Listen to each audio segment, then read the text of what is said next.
As I look around and I see all the works your hands have made, the awesomeness of you, and how your love will never fade. Mere words cannot express what I feel inside. I can't describe your glory divine, but as a token of my love, this is what I'll do.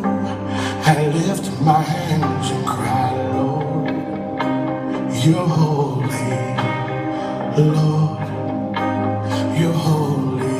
And we lift you up and magnify your name.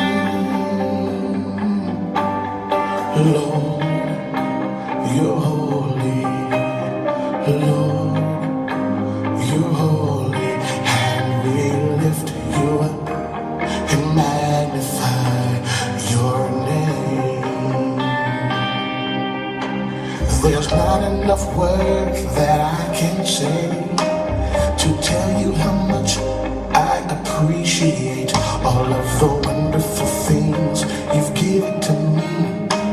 Your love and kindness and tender mercies. It's my desire to praise you and tell you how much I love you.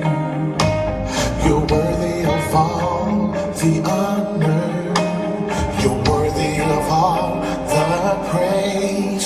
I don't know how you could love me, why you would give me so much mercy, how you would suffer and die for me way back on Calvary. But